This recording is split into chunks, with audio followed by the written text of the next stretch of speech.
네, 오늘은 성막 속으로 우리 14번째 우리 시간이 되겠습니다. 성막에서 봉사하는 우리 제사장에 대해서 우리 함께 공부해 보도록 하겠습니다. 자, 그림에 보시는 것처럼 여러 제사장들이 보이죠? 조금 알록달록 멋있어 보이는 분이 대제사장입니다. 그리고 흰 옷들 입은 분들이 그냥 일반 제사장들이죠. 제사장들이 성막의 모든 일들을 주관을 했습니다.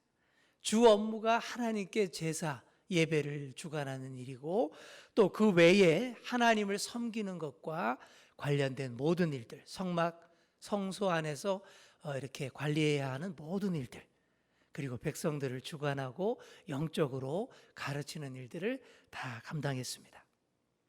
성경 많은 곳에서 보시면 제사장의 임무 및 역할들이 여러 가지로 변화되는 모습들을 확인할 수가 있습니다. 창세기 시절에는요, 주로 개인적인 예배였습니다. 자기 개인과 자기 가족들을 위해서 제사를 드리는 개인적인 제사장 시대였습니다. 그래서 보시면 가인과 아벨 나오죠. 또 노아, 아브라함, 이삭, 야곱, 이런 모든 족장들이 이렇게 개인적으로 제단을 쌓고 하나님께 제사를 드리던 시대가 있었습니다. 가족별로 제사 예배를 드렸고, 또 가족의 가장이 제사장 역할을 감당했던 그런 시대입니다. 자, 그러다가 출애굽 시대가 되었고, 시내산에서 성막 설계도와 제사 예배에 대해서 제대로 다 배우게 됩니다. 이때부터 이 레위 지파가 제사장 지파가 되어서 모든 일들을 감당하게 되죠.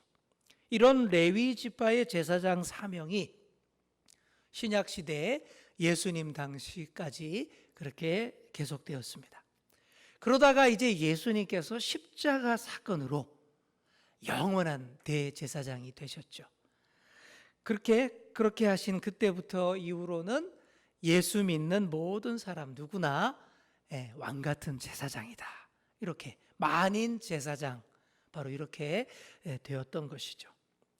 자, 오늘 우리가 공부하는 내용들은 계속 성막 시대의 내용이 주된 내용입니다. 자, 성막 시대의 제사장은 레위 지파라 그랬습니다. 자, 여러분, 왜 레위 지파일까요? 지파가 12개나 있는데 맏아들은 루벤 지파죠, 그죠? 근데 왜 레위 지파가 되었을까? 레위 지파의 시작은 야곱의 셋째 아들인 이 레위에서부터 시작됐어요. 이 보시면 맏아들 집안도 아니고 그렇게 유력하고 영향력 있는 그런 집안도 아니었습니다. 그리고 또 뭐 인구 숫자가 많은 그런 지파도 아니었죠. 원래 이 야곱의 아들 레위는 대단히 폭력적이고 잔인한 사람이었습니다. 창세기 내용 기사를 보시면 이 야곱의 누이 동생, 야곱의 딸 중에 디나가 성폭력을 당한 일이 있었죠. 그때에 복수를 한답시고 시므온과 함께 가서 그 세겜성 사람들, 동네 사람들을 처참하게 학살했던 사람이 바로 레위입니다. 아주 잔인하고 폭력적이죠. 자, 그런데 훗날 이 비느하스라는 이 레위 지파 청년이 하나님을 위한 거룩한 분노를 드러냅니다. 많은 분들이 아실 거예요. 광야 생활을 하던 그때에 이스라엘 자손들이 모압 여인들에게 유혹에 넘어가죠. 그래서 우상 숭배하고 여러 음란함에 빠져서 타락했을 때에 창을 들고 들어가서 그 음란함을 단창에 꿰어서 심판했던 열혈 청년이 바로 이 비느하스 레위 지파의 청년이었어요. 이 사건을 하나님께서 아주 눈여겨보시고 이뻐하셨던 것 같습니다. 자, 거기에다가 레위 지파 사람들의 숫자가 의미가 있었습니다. 자, 민수기 3장 42절에서 45절 쭉 보시면 이런 내용이 보이실 거예요. 여기 내용을 보시면 1개월 이상 된 이스라엘 전체 장자, 맏아들의 숫자가 몇 명이에요? 22,173명이었다. 이렇게 되어 있어요. 그러니까 하나님께서 레위인을 제사장으로 택하신 이유는 뭐 레위 족속이 뭐 특별히 잘나고 거룩하고 경건해서가 아닙니다. 여기에서 우리가 알 수 있는 내용은 이스라엘 전체 마지들의 숫자랑 그리고 레위 지파 전체 인구 숫자가 제일 비슷했기 때문입니다. 여기에 맞추어서 백성을 대표하고 중보하기 위해서 가장 숫자가 비슷했던 레위 지파를 택했던 것이죠. 전체 이스라엘의 마지의 숫자가 22,173명. 그런데 레위 지파의 그때 인구 숫자가 22,000명이었다. 그렇게 얘기하고 있습니다. 여기서 영적 교훈이 있습니다. 하나님께서 오늘의 우리를 택하시고 하나님의 자녀 삼으시고 거룩한 제사장으로의 역할을 감당하게 하신 것, 이거는요 우리가 특별하게 더 잘나고 정말 거룩해서가 아니라는 거예요. 자격이 있고 자격증이 있어서가 아니라는 얘기입니다. 아무 자격 없지만 우리 하나님께서 그 뜻대로 들어서 쓰시는 거예요.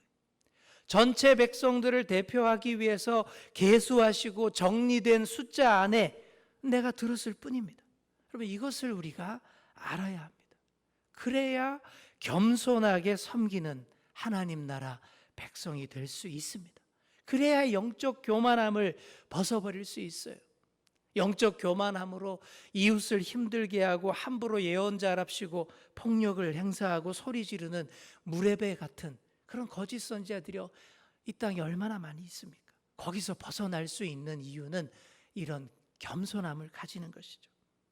사랑하는 성도 여러분, 하나님의 계수 안에 들었고 소명을 받았고 또 사명을 위임받았다라는 사실을 분명히 하시고 겸손하게 이 일들을 잘 감당하시는 그런 저와 여러분 다 되시기를 소망합니다. 또 한 가지의 교훈은 하나님의 계산은 철저하다라는 것입니다. 하나님의 계산은 철저하다. 이스라엘 전체의 장자 숫자가 22,273명이었고 레위인의 숫자는 22,000명이었다고 되어 있죠.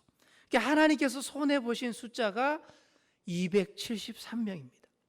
그 273명 분을 돈으로 환산해서 한 사람당 5세겔씩, 그래서 총 1365세겔을 받으셨다라고 되어 있습니다. 이처럼 하나님의 계산은 정확하고 철저합니다.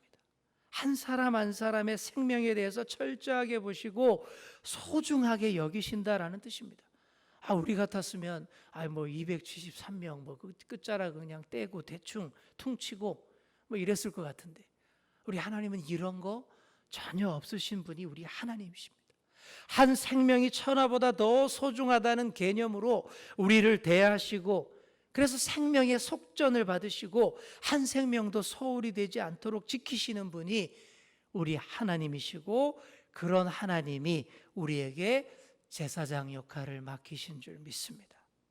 그러니 한 영혼도 소홀히 해서는 안 되는 사명을 우리가 또한 받은 것입니다. 우리 민수기 8장 17절 18절 우리 함께 읽겠습니다. 시작. 이스라엘 자손 중에 처음 태어난 것은 사람이든지 짐승이든지 다 내게 속하였음은 내가 애굽 땅에서 모든 처음 태어난 자를 치던 날에 그들을 내게 구별하였음이라.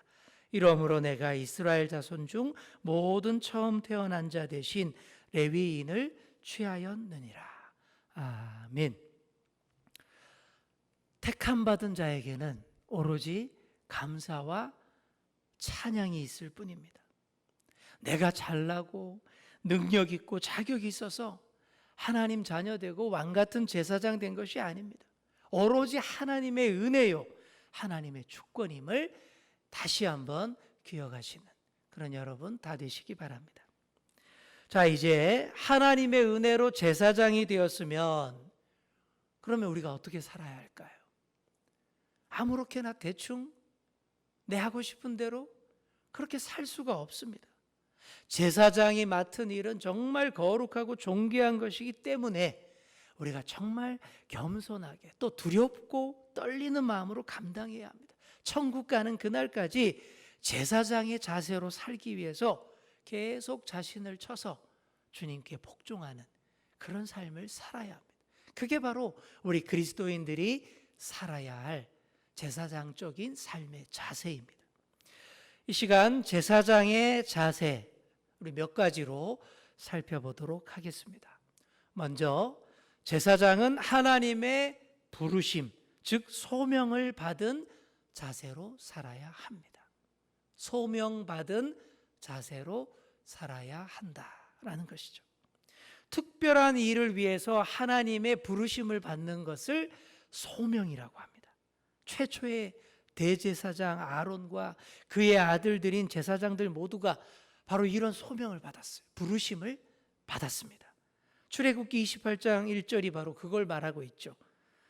너는 이스라엘 자손 중 내 형 아론과 그의 아들들 곧 아론과 아론의 아들들 나답, 아비후, 엘르아살, 이다말 이름을 콕 찍어서 여기 분명히 얘기하고 있습니다. 분명히 하나님께서 부르신 거예요. 우리가 원해서가 아니라 하나님께서 당신의 뜻을 위해 목적을 위해서 그 이름을 꼭 집어서 불러주신 것입니다. 누군가가 내 이름을 불러준다는 것, 이게 얼마나 이게 보통 일이 아닌지 몰라요. 나쁜 사람이나 정말 내가 싫어하는 사람이 내 이름을 부르면 어떻게 됩니까? 굉장히 불쾌하고 또 이렇게 걱정이 되고 불안하고 그렇습니다. 만약 저랑 생각이 전혀 다른 사람이 나더러 함께 막 어디 가자 그러고 뭔가를 해보자 그러면 저는 굉장히 심란하고 싫을 겁니다. 하지만 정말 영광된 분, 내가 사랑하는 분이, 정말 내가 존경하는 분이 내 이름을 콕 집어서 불러준다면 그 완전히 분위기가 달라지죠. 성은이 만국하옵나이다. 바로 그렇게 될 수밖에 없습니다. 정말 사랑하는 사람이 내 이름을 부르면서 나와 함께하자라고 말해 보십시오. 그거 누가 거부하겠습니까? 그것만으로 엄청난 영광이 되는 것이죠. 그러면 내 이름을 불러준 그분을 위해서 모든 것을 다 바쳐 함께하게 되는 것이죠. 옛날 전국시대의 그런 장수들, 무사들 보면 전쟁터에서 꼭 그래요. 내가 선봉장이 되겠습니다. 거기에 목숨을 걸어요. 자기가 선봉장으로 나가기 위해서, 지명받기 위해서 눈을 부릅뜨고 5분 대기조처럼 그렇게 긴장하고 있어요. 근데 알고 보면 그게 제일 위험한데 먼저 나가서 가장 죽기 좋은 그런 일 아니겠습니까? 그런데도 자기 이름이 그렇게 불리기를 원하고 갈망한다라는 것이죠. 사랑하는 성도 여러분, 우리도 마찬가지입니다. 주님이 내 이름을 불러주셨음에 정말 감사하시고 또 소명받은 자세로 살아가시는 그런 저와 여러분 다 되시기를 축원합니다. 두 번째로 제사장은 뭐라고 돼 있어요? 주님의 마음을 품어야 합니다. 히브리서 4장 15절 우리 함께 읽겠습니다. 시작. 우리에게 있는 대제사장은 우리의 연약함을 동정하지 못하실 이가 아니요 모든 일에 우리와 똑같이 시험을 받으신 이로되 죄는 없으시니라. 아멘. 무슨 말씀이죠? 예수님께서 우리의 대제사장이 되심을 설명하면서 대제사장이라면 연약한 자들을 동정하는 사랑이 많은 사람이 되어야 한다. 이렇게 강조하고 있습니다. 이뿐이 아니죠. 여러 복음서들을 보시면 예수님께서 어떻게 하십니까? 무리들을 불쌍히 여기셨다라는 그런 장면이 많이 무수히 나옵니다. 무리를 불쌍히 여기셨기 때문에 병자를 고치시고 먹이시고 오병이어 기적도 베푸시고 또 귀신 들린 자들을 불쌍히 여기셨기 때문에 다 쫓아내 주시고 그랬습니다. 이런 이야기들을 통해서 하나님의 제사장 된 사람은 그 인격적 자질이 연약한 자를 불쌍히 여기는 그 마음이 있어야 한다라는 그런 말씀을 강조하는 것입니다. 그러나 불쌍히 여기는 동정심만으로는 불충분합니다. 함께 아파하는 실천이 따라야 합니다. 타인의 연약함을 공감하면서 아파하는 긍휼함을 가져야 합니다. 팔복에서 말하는 긍휼히 여긴다라는 것이 아이고 불쌍하다 말로만 끝내는 것이 아니라고 말씀드린 적이 있습니다. 가까이 가서 함께하고 아파하고 도와주는 것까지 포함하는 그런 동사가 이 바로 긍휼히 여기는 거예요.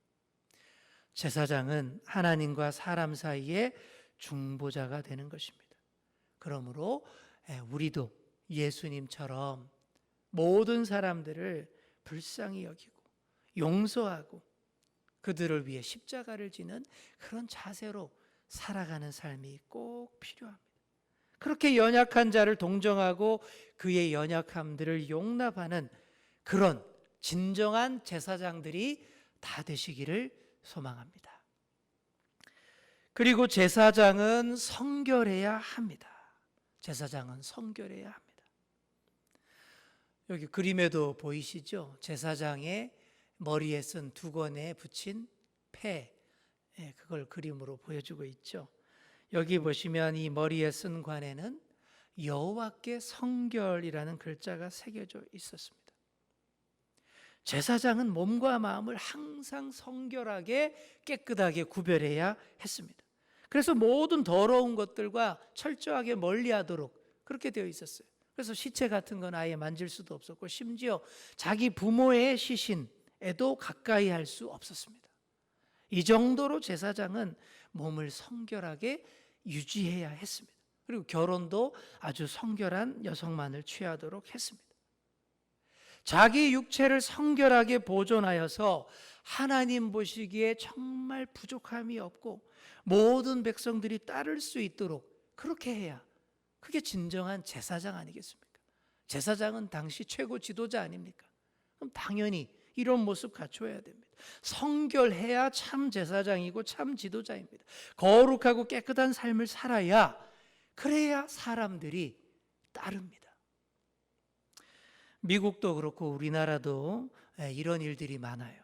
TV에 나와서 설교 방송에서 아주 영향력 있게 설교하는 그런 인기 있는 목사님들이 간혹 스캔들에 휘말리고 잘못되는 그런 경우들이 있습니다. 최근에도 그런 일들이 있었어요.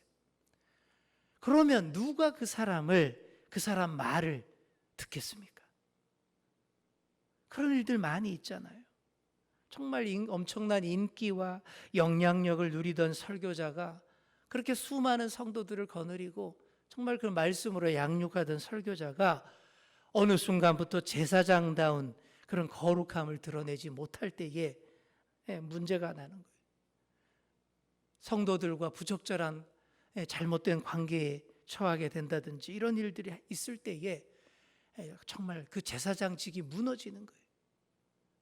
과거 한 목사가 그런 일이 있었을 때에 어떻게 됐습니까? 그 목사님이 썼던 책들이 꽤 있었는데 그 책들을 다 수거해서 불태우는 그런 교회 개혁 단체들이 그런 퍼포먼스도 하고 그랬던 적이 있어요. 그때 저도 그 양반 책이 꽤 있었는데 그때 다 버린 적이 있었습니다. 사랑하는 성도 여러분, 제사장의 능력과 영향력은 그의 삶의 거룩함에서 나옵니다. 그가 말하고 가르친 그대로 사는 삶에서 능력이 나오는 거예요. 설교한 대로 살지 않으니까 능력도 안 나타나고 오히려 아무도 따르지 않는 것입니다. 며칠 전 어느 교회의 담임 목사님이 코로나 확진 판정을 받았습니다. 근데 그분은 코로나19가 이단, 사이비, 동성애자들을 심판하시는 하나님의 심판이라고 그렇게 설교를 했어요. 그리고 또 여러 잘못된 정보들로 거짓 예언으로 막 설교했던 그런 분인데 그런 상황에서 감염 위험 상태에서 무리하게 현장 예배를 드리다가 확진 판정을 받았던 것이죠. 이렇게 되면 교회도 무너지는 것이고 그 제사장직도 와르르 무너지는 것입니다. 그러면 안 되는 것입니다. 사랑하는 성도 여러분, 우리는 모두 이 시대의 제사장으로 부름받은 사람들입니다. 그렇다면 영적 제사장답게 성결한 삶을 살아야 합니다. 여호와께 성결, 항상 우리 이마에 붙어 있어야 합니다. 우리의 몸과 마음을 하나님 앞에서 성결하게 지켜내야 합니다. 그래서 우리 곁에 어느 누구에게도 선한 영향력을 많이 미쳐야 합니다. 그러지 못하고 이웃들에게 코로나19나 감염시키고 다니고 이런다면 그게 어찌 제사장의 모습이라 할 수 있겠습니까? 제사장은 말만 잘하는 직분이 아닙니다. 말 잘하는 거짓 예언자 선지자들은 지금도 넘쳐나고 있습니다. 잘못된 그런 예언으로 수많은 사람들을 혹세무민하고 감염병 속으로 밀어넣고는 검사도 못 받게 해놨지 않습니까? 또한 지식만 많다고 진정한 제사장 아닙니다. 사람에 대한 깊은 이해와 인문적인 소양, 인문학적 소양도 없이 그저 수년간 법조문들만 딸딸 암기해서 높은 자리에 올라간 양반들, 그들 중에 자기 밥그릇만 챙기고 또 불의한 재판을 해대는 그런 사람들 많이 보고 있지 않습니까? 사람을 긍휼히 여기는 마음 전혀 없이 복잡하고 기계적인 여러 전문 지식만 달달 습득해서 좋은 대학 가고 좋은 자리 차지한 양반들 중에 이웃을 섬기는 마음이 눈곱만큼도 없는 경우들 오늘날 점점 더 보고 있지 않습니까? 자기 밥그릇만 위해 그렇게 살고 있는 사람들, 이들은 제사장은커녕 정말 이 시대에 참 시민이라고 하기도 부끄러운 그런 모습들인 것입니다. 외모가 출중해야, 부자라야, 그래야 멋진 제사장 되는 것 아닙니다. 이런 것들 다 아닙니다. 오로지 성결하게 주님 마음을 품고 영적으로 부르심에 대한 확신이 있을 때에 바르게 감당할 수 있는 그런 이 시대의 제사장들이 다 될 수 있습니다. 사랑하는 성도 여러분, 저와 여러분은 모두 정말로 하나님께서 이 시대에 꼭 필요해서 세우시는 이 시대의 참 제사장들, 그렇게 섬기는 자들 다 될 수 있기를 간절히 축원합니다. 이제 말씀을 맺습니다. 오늘 제사장 직분에 대해서 함께 묵상했습니다. 혼란하고 어려운 현재의 상황에서 제사장이 해야 할 일이, 역할이 정말로 크고 무겁고 많습니다. 거짓 선지자가 판치고 상황을 더 어렵게 만드는 이 현실 가운데에서 저와 여러분은 세상의 소금과 빛이 되시고 선한 이웃이 되어주시는 그런 이 시대의 참 제사장들 다 될 수 있기를 간절히 축원합니다.